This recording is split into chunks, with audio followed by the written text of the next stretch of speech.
3 days. That was how long my marriage lasted before the first lie arrived. On the morning of our third day as husband and wife, I woke before sunrise, still getting used to seeing Evelyn Brooks asleep beside me. Even after 4 years together, it felt strange and wonderful to call her my wife. She looked peaceful in the soft morning light, a rare contrast to the sharp, confident CEO the business world admired. I quietly slipped out of bed and walked downstairs to make breakfast. Pancakes, fresh coffee, the same meal we used to cook together on Sunday mornings before her company became one of the fastest-growing technology firms in the country. When Evelyn finally came downstairs, she smiled. "You're spoiling me already. I figure husbands are supposed to make a good impression." She laughed, kissed my cheek, and stole a piece of fruit from my plate. "So far, you're doing well." For a little while, everything felt normal, comfortable, hopeful, the kind of ordinary happiness I'd imagined married life would bring. Then her phone rang. The smile on her face disappeared almost instantly. She glanced at the screen before answering. "Good morning." A pause. "I understand." Another pause. "I'll be there within an hour." She ended the call and sighed. "What's wrong?" She rubbed her temples. "The board scheduled an emergency meeting. One of our overseas investors changed the timeline for the expansion project." I nodded sympathetically. "That sounds stressful." "It is." She reached across the table and squeezed my hand. "I'm really sorry. Your parents invited us for dinner tonight." "I know. I was looking forward to it. But this can't wait." I hesitated. "They've spent weeks planning the celebration." "I know." She looked genuinely apologetic. "Please tell them I'm sorry. I'll make it up to everyone." I forced a smile. "They'll understand." At least, that's what I hoped. By early evening, I arrived at my parents' house alone. My mother opened the front door with a warm smile that faded the moment she looked behind me. "Evelyn isn't coming." I shook my head. "Emergency board meeting." Dad nodded thoughtfully. "Running a company isn't easy." "No, it isn't." Neither of them complained. They simply welcomed me inside. The dining table had been decorated with fresh flowers. A framed wedding photograph stood beside the centerpiece. My mother had even baked Evelyn's favorite lemon cake. Seeing the empty chair beside mine hurt more than I expected. Throughout dinner, my parents tried to keep the conversation cheerful. Dad asked about married life. Mom shared stories from their own first weeks together decades earlier. I smiled when appropriate, laughed when expected, but part of my attention remained fixed on my silent phone. Around 8 o'clock, I finally decided to leave. I should head home. Mom packed several containers of leftovers. "Take these for Evelyn. Tell her we'll celebrate another time." "I will." Driving through downtown traffic, I found myself hoping the meeting had finished. Maybe we'd still spend part of the evening together. Maybe we'd laugh about how chaotic our first week of marriage had become. As I stopped at a red light near the financial district, a familiar black luxury sedan pulled into the intersection beside me. The passenger window wasn't fully closed. I glanced over absent-mindedly. Then my heart stopped. Evelyn sat in the back seat. She wasn't surrounded by board members. She wasn't reviewing documents. She wasn't rushing between meetings. She was laughing. Across from her sat Jason Reed, her executive assistant. He said something that made her laugh even harder. For a brief moment, she looked happier than she had all day. The traffic light turned green. The sedan accelerated ahead. I followed at a distance. A strange feeling settling quietly in my chest, I told myself there had to be a reasonable explanation. Perhaps Jason had picked Evelyn up after the board meeting. Perhaps they were still discussing company business.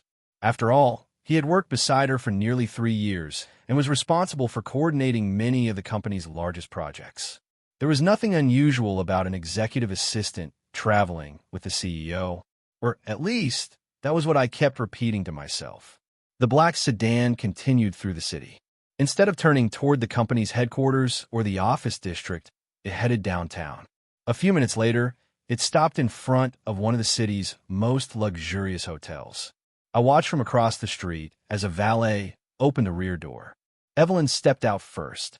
Jason followed, smiling as he said something that made her laugh again. Neither of them looked stressed. Neither appeared to be rushing into an emergency meeting. They walked through the hotel's grand entrance side by side, talking comfortably. I remained in my car, for several minutes. Eventually, I started the engine and drove home. The silence inside our apartment felt heavier than usual. Around 10 o'clock, Evelyn finally walked through the front door. She looked surprised to find me still awake. "You're home." "I am." She set her handbag on the table and loosened the scarf around her neck. "I'm exhausted. How did dinner with your parents go?" "They missed you." Guilt briefly crossed her face. "I'm sorry." The board meeting lasted much longer than expected. I looked at her quietly. "Did it?" She frowned. "What do you mean?" "I saw you tonight." For the first time since she entered the apartment, she froze. "You did?" "I was driving home. I saw you and Jason leaving the hotel." Her expression changed almost instantly. "Oh, that." She gave a small, casual smile. The meeting ended there. One of our clients requested a private discussion. We needed Jason because he manages the project's schedule. Her answer came quickly, smoothly, almost too smoothly. I nodded once. "I see." She walked over and lightly touched my arm. "You're not upset, are you?" "I think you're misunderstanding what you saw. It really was business." I looked into her eyes. "I hope so." She smiled with relief and kissed my cheek. "I promise." Then she disappeared upstairs to shower. I remained alone in the living room. Something didn't feel right. Not because she had been with Jason, but because every answer felt carefully prepared. Half an hour later, while scrolling through my phone, a notification appeared on social media. One of the city's business magazines had posted photographs from that evening. Executive Leaders Networking Banquet draws top industry talent. The first few pictures showed investors and technology executives. The fifth photograph made my thumb stop moving. There was Evelyn, standing beside Jason, both of them smiling for the cameras while holding glasses of sparkling water. The caption identified the event as an executive networking banquet hosted by several technology companies. Not an emergency board meeting, not a private client discussion, a public social event. I looked at the timestamp. It matched exactly when she had told me she was trapped in a meeting.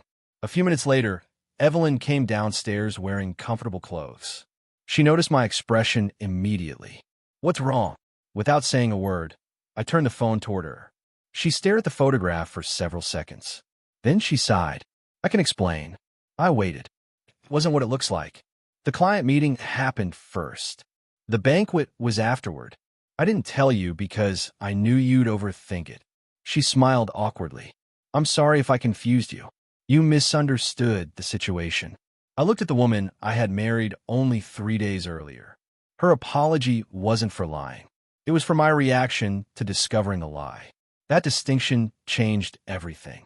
Long before meeting Evelyn, I had developed an advanced AI business management system that optimized logistics, financial forecasting, and strategic planning.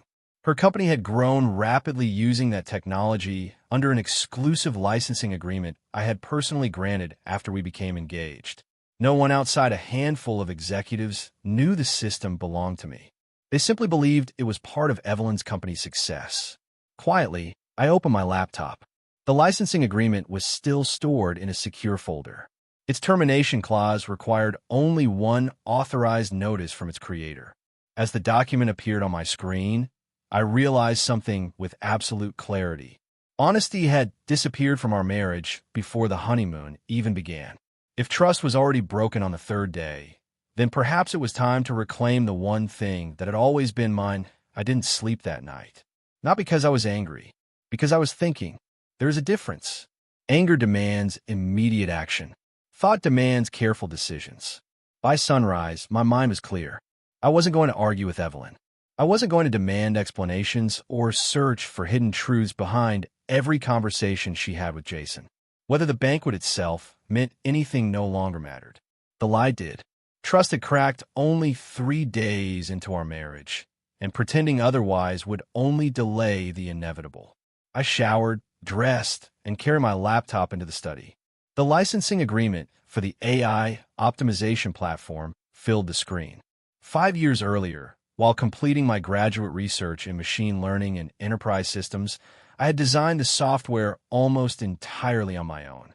The platform could analyze enormous amounts of operational data, optimize supply chains, predict financial risks, and recommend strategic. Yes. Are you certain? I've never been more certain. I'll prepare everything today. Thank you. By early afternoon, the documents were complete. I signed every page without hesitation. Ending a marriage after only 3 days wasn't something I had ever imagined, but staying in one built on dishonesty seemed even more impossible. Around 4 o'clock, my phone finally rang. Evelyn Brooks. I answered. Hello. What did you do? Her voice carried a mixture of confusion and disbelief. I assume the board meeting has already happened. You terminated Orion's license. I submitted formal notice. Why? I remained quiet for a moment. You know why? This is because of last night. This is because trust matters. Ethan. She stopped herself and corrected quickly. Jason and I were handling company business. I already apologized. You apologized for my misunderstanding. I didn't misunderstand. She sighed heavily. You're overreacting. It's only a licensing agreement. We're married. We can work this out. I looked out the office window. Sunlight reflected across the glass buildings downtown. Evelyn, do you remember what you said 3 days ago? What? You promised our marriage would always be built on honesty. Another silence. I meant that. I believe you did. But promises only matter when they're protected. She sounded frustrated now. So what? You're destroying everything we've built together? No. I'm simply taking back what has always belonged to me. You'll change your mind.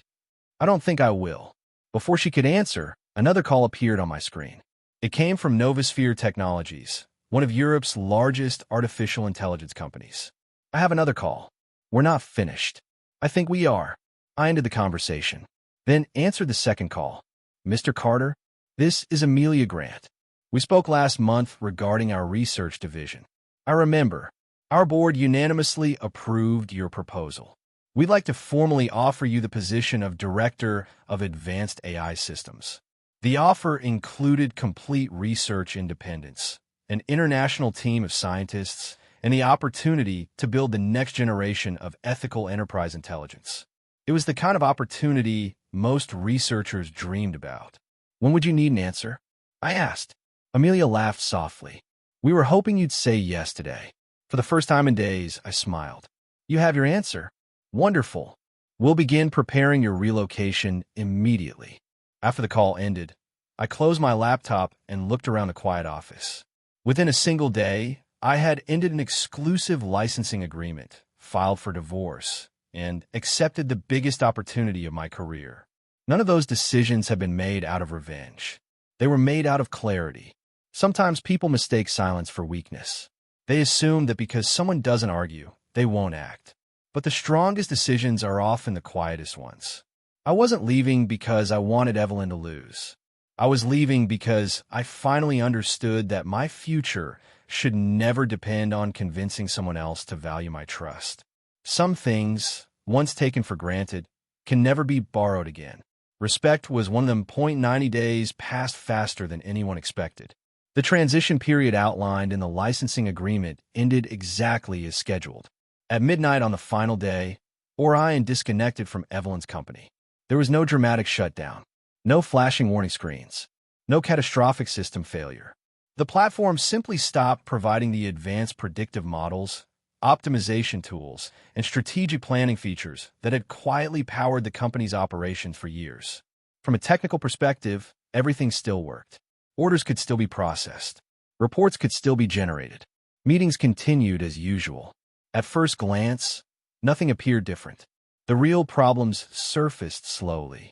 Supply chain forecasts became less accurate. Inventory costs increased. Project timelines slipped behind schedule. Departments that had once anticipated market changes weeks in advance now reacted only after problems had already appeared. Small inefficiencies began accumulating across the entire organization. Individually, they seemed manageable. Together, they became expensive. 3 months later, Evelyn called an emergency board meeting. The atmosphere inside the executive conference room was tense. Financial reports covered the table. Performance charts filled the large display screen. No one looked comfortable. Martin Collins, the chief legal officer, began the meeting. Our quarterly results are complete. He looked toward the directors. They're significantly below projections. The chief financial officer stood next. Operating expenses increased by 14%. Logistics costs rose nearly 20%. Project delays affected several major clients. Another executive added quietly, "We've also lost 2 renewal contracts." A board member frowned. "I thought we installed replacement software." "We did." The chief technology officer nodded. "It performs adequately, but it doesn't replicate Orion's capabilities." He changed the presentation slide. Several graphs appeared side by side. This compares operational efficiency before and after the licensing transition. The difference was impossible to ignore. Decision-making speed had slowed dramatically. Forecast accuracy had declined. Resource allocation errors had nearly doubled. One director stared at the numbers. How was that possible? A week later, Evelyn asked whether I would meet her one final time. After thinking about it overnight, I agreed. Not because I expected anything to change. Only because some conversations deserve honesty before they become the last ones. We met in a quiet botanical garden just outside the city. Spring had begun to replace the long winter. Flowers lined the walking paths, and children laughed somewhere in the distance. It felt like the right place for a conversation that no longer carried anger. Evelyn approached slowly. "Thank you for coming. You've thanked me 3 times already." She smiled faintly. "I suppose I have." We began walking together without any particular destination. For several minutes, neither of us spoke. Finally, Evelyn broke the silence. "I know now that there was never anything inappropriate between Jason and me." I nodded. "I never believed there was." She looked surprised. "You didn't?" "No. My concern was never an affair." She lowered her eyes. "It was the lies." "Yes." She stopped walking. "I've spent months thinking about everything that happened. I kept looking for one moment that ruined our marriage. But I couldn't find one." She took a slow breath. "Instead, I found hundreds of small choices. I chose the easier explanation instead of the honest one. I chose convenience over communication. I chose to believe that protecting the company mattered more than protecting your trust." Tears filled her eyes. "And I took both your loyalty and your work for granted." Her voice trembled. "You gave me the technology that built my company. You believed in me before anyone else did. And I acted as though those gifts would always be there." She looked directly at me. "I'm truly sorry." The apology carried no excuses, no attempts to defend herself, only quiet regret. After a long silence, I answered, "I believe you." She blinked. "You do?" "I do." A small tear rolled down her cheek. "Thank you." We resumed walking. After a few moments, I spoke again. "You said something important." "What was that?" "You couldn't find one moment that ended our marriage." She nodded. "Because there wasn't one." I looked toward the flowers growing beside the path. People often think relationships collapse because of one dramatic mistake. They rarely do. They usually end because trust is weakened little by little. One unnecessary lie, one broken promise, one conversation avoided, one feeling dismissed. I smiled sadly. Eventually, those small choices become too heavy for love to carry. Evelyn listened quietly. "I wish I had understood that sooner." "So do I." She looked at me with gentle sadness. "If I had simply told you the truth that night, things might have been different." They might have, but neither of us can live inside possibilities. Only reality. We reached the garden's main gate. Our paths would separate there. Evelyn stopped. "I don't expect forgiveness to mean another chance." "It doesn't." "I know." She smiled through her tears. "But knowing you forgive me still means more than you realize." I extended my hand. She looked at it for a second before shaking it gently. "I hope your company succeeds," I said. "I hope your future is peaceful." She nodded. "And I hope yours is extraordinary." "It already is." We released our hands. This time, neither of us looked back.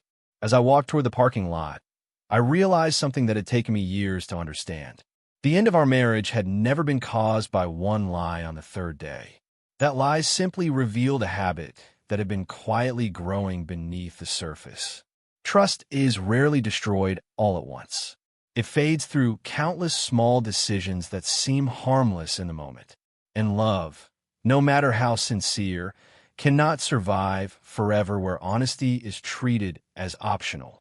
Some lessons arrive too late to save a relationship, but they can still shape the people we become after it ends. The technology officer folded his hands. Because Orion wasn't simply another software package. It was deeply integrated into nearly every strategic process. It learned from years of operational data. It predicted risks before they became visible. It optimized decisions executives didn't even realize required optimization. He paused before adding, "We replaced a calculator. What we lost was an architect." The room became silent. Evelyn remained seated at the head of the table, listening without interruption. For weeks, she had convinced herself the company would adapt quickly. Now the evidence suggested otherwise. Another board member spoke. "Why weren't we prepared for this?" Martin answered carefully. "Because most of us never fully understood who created Orion." He glanced toward Evelyn before continuing. "We believed we licensed an excellent product. We didn't realize the creator had continued improving it personally every month." The technology officer nodded. Most of it contained routine recommendations. Then one section caught her attention. Internal communication review. As she read, her expression gradually changed. Several department heads had independently reported the same concern. Important information had repeatedly been filtered through Jason Reed before reaching senior management. Routine meetings had been labeled confidential when no confidentiality was necessary. Cross-department communication had become increasingly restricted under his recommendations. Martin folded his hands. "We interviewed more than 30 managers. The pattern was surprisingly consistent." Evelyn looked up. "Why wasn't this addressed sooner?" "Because results were good. When a company grows quickly, people tend to question success less than failure." She continued reading. One comment from a senior operations director stood out. Jason often advised limiting information, saying uncertainty increased executive authority. Another statement followed. He frequently discouraged direct conversations, insisting everything should pass through him first. Evelyn slowly closed the report. A memory surfaced immediately. 3 days after the wedding. "The board meeting is confidential. The client discussion is confidential. Don't worry Daniel with unnecessary details." At the time, those words had sounded reasonable. Now, they felt very different. Later that evening, Evelyn requested a private meeting with Jason. He entered her office carrying a tablet. "You wanted to see me?" She gestured toward the chair. "Please." After he sat down, she slid the audit report across the desk. "I've been reviewing this." Jason glanced through several pages. "I see. I'd like your explanation." He remained calm. "Growing companies require controlled communication. I was protecting efficiency." "Were you?" She leaned forward slightly. "Or were you protecting your own influence?" For the first time in years, Jason hesitated. "Evelyn," she continued before he could answer, "did you repeatedly encourage unnecessary secrecy?" He chose his words carefully. "Some information creates distractions. I believed keeping communication centralized prevented confusion." She studied his expression. "And Daniel, what about him? You often said he didn't need to know everything." Jason looked away briefly. "He wasn't involved in company operations. He was my husband." Jason remained silent. Evelyn remembered countless conversations she had dismissed without another thought. "Don't mention the client dinner. It'll only create questions. Tell him the meeting ran late. It isn't worth explaining." None of those suggestions had seemed significant on their own.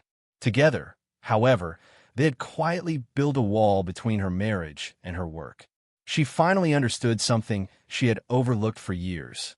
Jason had never destroyed her marriage. He had simply encouraged habits she had willingly accepted. The decisions had always been hers. A week later, Evelyn asked whether I would meet her one final time. After thinking about it overnight, I agreed. Not because I expected anything to change, only because some conversations deserve honesty before they become the last ones. We met in a quiet botanical garden just outside the city. Spring had begun to replace the long winter.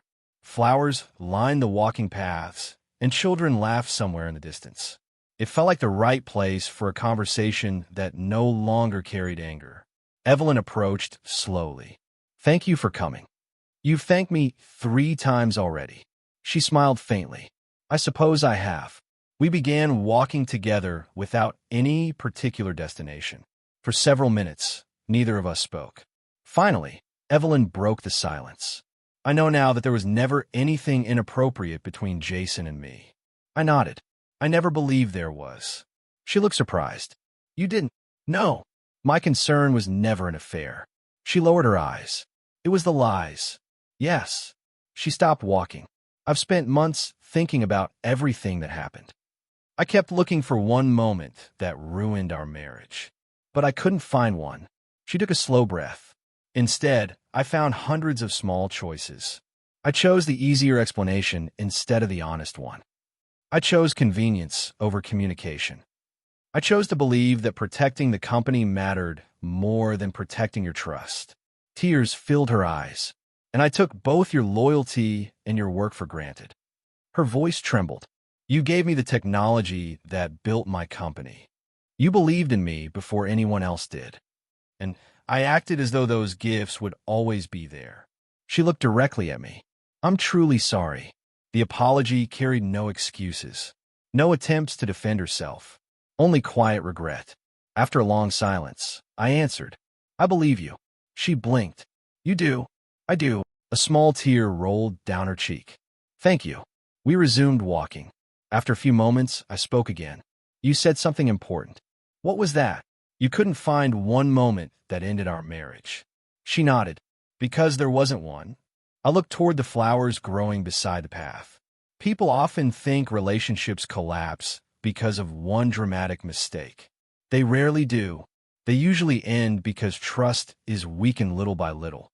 One unnecessary lie, one broken promise, one conversation avoided, one feeling dismissed. I smiled sadly.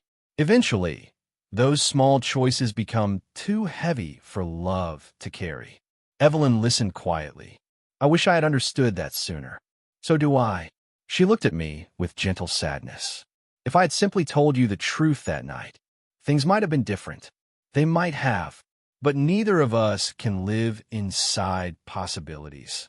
Only reality. We reached the garden's main gate. Our paths would separate there. Evelyn stopped.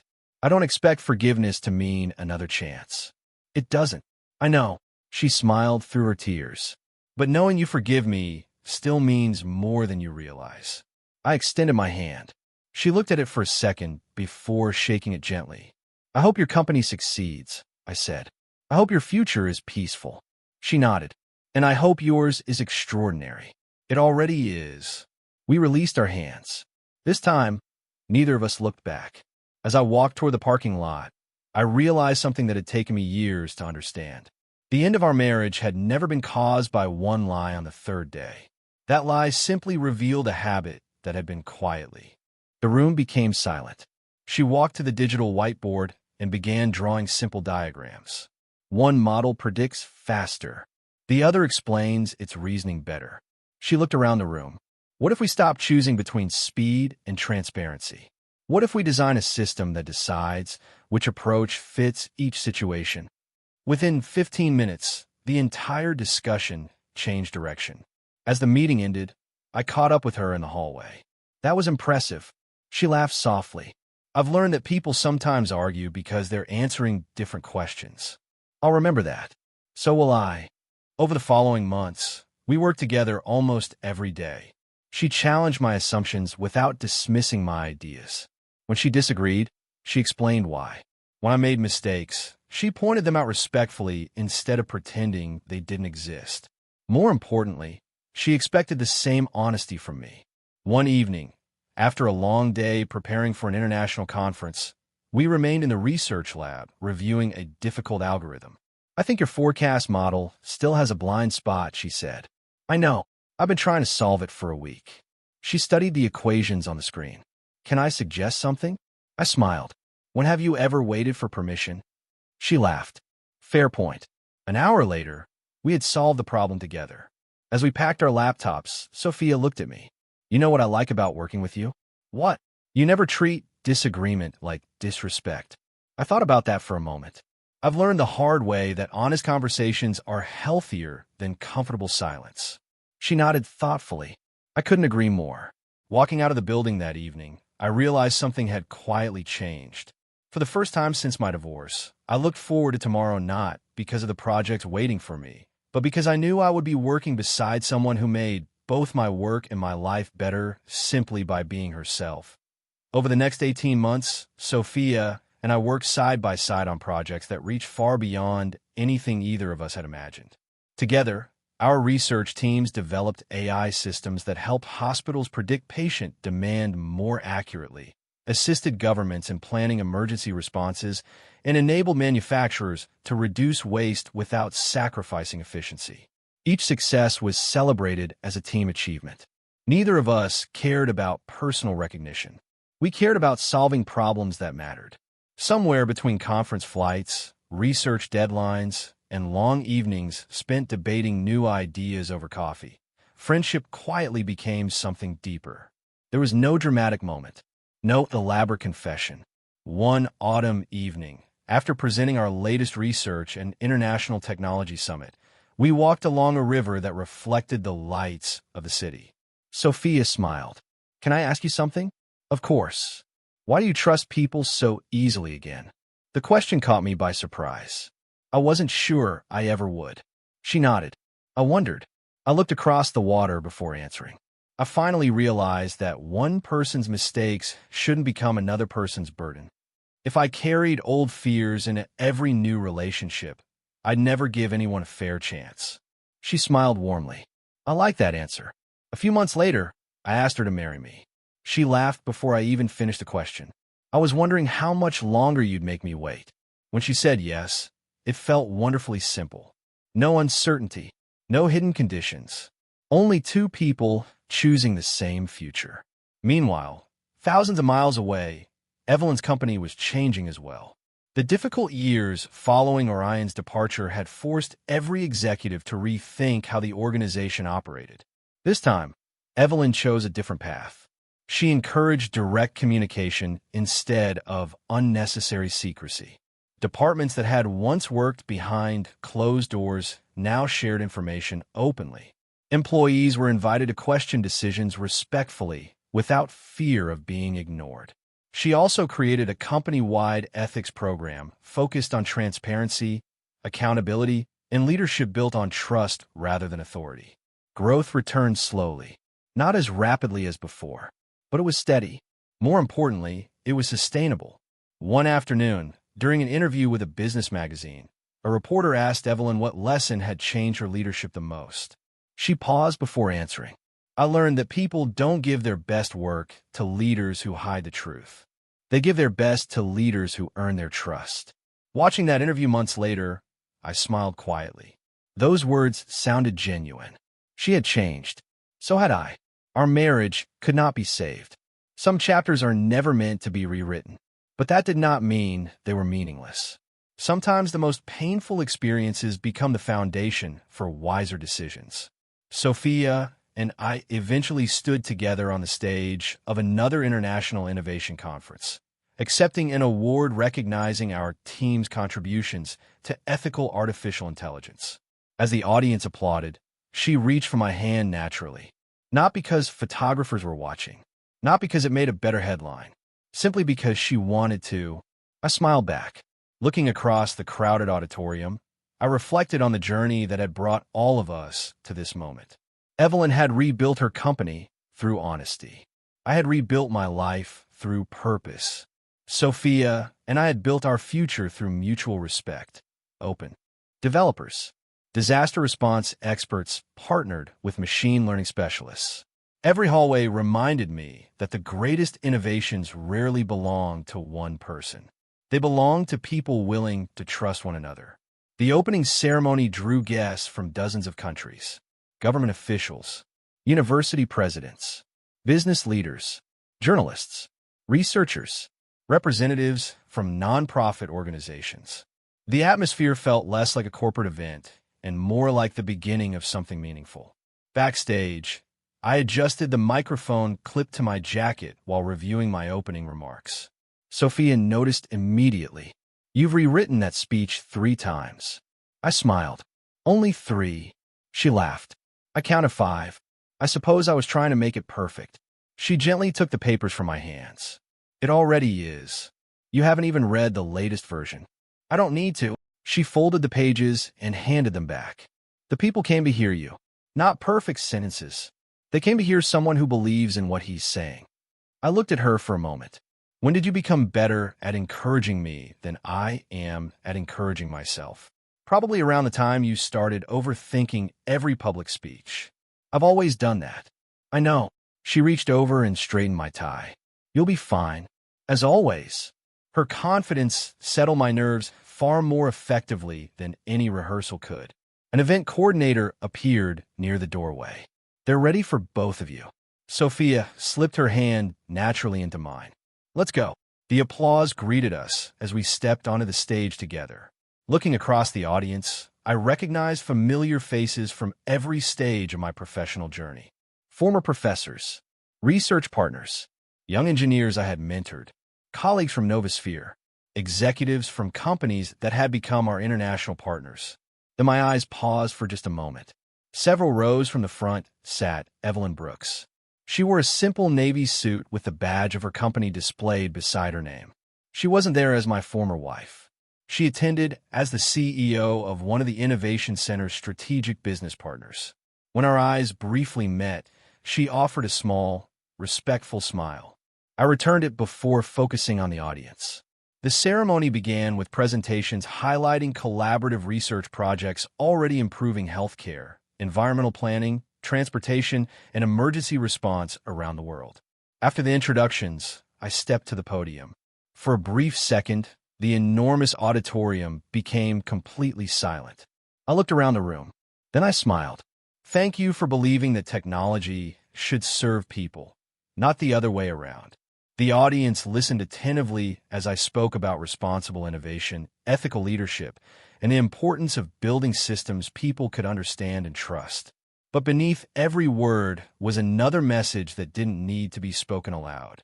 The strongest things we build, whether companies, technologies, or relationships, can only endure when their foundations are honest from the very beginning. When my speech ended, the auditorium rose in a standing ovation. The applause echoed through the glass walls of the Innovation Center, but my attention was drawn to only one person. Sophia. She stood beside me with quiet pride, applauding not because tradition required it, but because she believed in everything we had built together. She reached for my hand as naturally as breathing. There was no hesitation, no concern about appearances, no fear of public attention. She had never asked me to stand behind her. She had always invited me to stand beside her. That simple difference meant more than any award I would ever receive. The ribbon-cutting ceremony followed, marking the official opening of the Global AI Innovation Center. Researchers eagerly guided guests through laboratories where teams from different countries collaborated on projects ranging from early disease detection to disaster prediction systems and sustainable energy management. Every room reflected the same principle. Progress grows faster when people trust one another enough to share ideas openly. Several hours later, after the tours had ended and most journalists had finished their interviews, I stepped onto the rooftop terrace overlooking the city. The afternoon sun cast long shadows across the skyline. Footsteps approached behind me. I turned. Evelyn stood a respectful distance away. "I hope I'm not interrupting." "Not at all." She smiled gently. "Congratulations. The center is remarkable." "Thank you. It represents years of work." "It does." She looked out over the city for a moment. "My company is proud to be one of its partners. I'm glad we could contribute." There was an easy calm between us now. No bitterness. No awkwardness. Only two people whose lives had once crossed deeply before continuing in different directions. "I'm happy for you," she said quietly. "You've built something extraordinary." I smiled. "We both have." She nodded. "My company isn't the largest anymore. It probably never will be. But our employees trust one another. Our clients trust us. And for the first time in years, I feel proud of the way we lead. I'm glad. She looked toward the celebration taking place inside the building, where Sophia laughed with researchers from around the world. She looks at you the way every partner should. I followed her gaze. I know. A peaceful smile crossed Evelyn's face. I used to think success meant protecting everything by myself. Now, I know the strongest leaders build trust instead of walls. She extended her hand. Thank you. I shook it warmly. For what? For teaching me a lesson I should have learned much sooner. I smiled. I think life taught both of us. It did. She released my hand. I should let you get back to your guests. Take care, Daniel. You too, Evelyn. She walked toward the elevator without looking back. This time, there was no sadness in watching her leave. Only gratitude. Some goodbyes do not end with broken hearts. They end with quiet understanding. A few moments later, Sophia joined me on the terrace. Everything all right? Everything's better than all right. She slipped her arm through mine. I thought you might say.